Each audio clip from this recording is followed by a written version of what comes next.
sculptor about actually 20 years ago, and I painted. I was a painter 20 years before that. Actually, I have a master's in painting from Wayne State University. I painted I painted a lot, and mostly abstract expressionism. At some point, I decided that the world was changing and I wanted to kind of capture that in my paintings.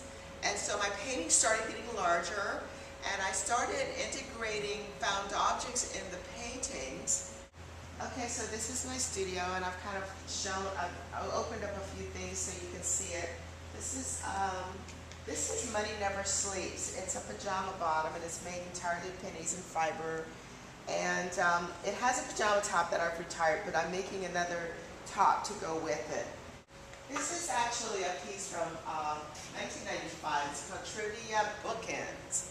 And it's part of a signature of mine having to do with 5 blank lines. And it's also going to be redone or revisited, the message in it. I rearranged the keys to read 1 out of 5 blank women can't read, which is actually true.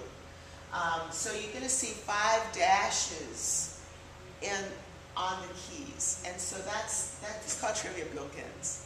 This is actually called Kid 24/7, and it's in Oak Cliff now. It's in Kid Springs Park near Kessler Park area. Okay, now this is actually a work that I did. It's inspired by a hurricane that devastated our homestead in Galveston. It's called Self-Help, and it's 4 feet tall, and it's literally the same height of the line that's going all the way through the house, which is actually 8 feet high off the ground because we're 4 feet up. Okay, so Standing Ovation, which was, it took about 2 years to make. I really wasn't sure how it was going to turn out, but I wanted something that was going to be filled with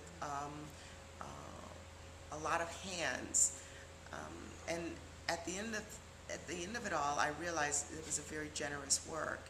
I also like the idea of making sculpture now because I think it appeals to a broader audience. I think there's more opportunities for me.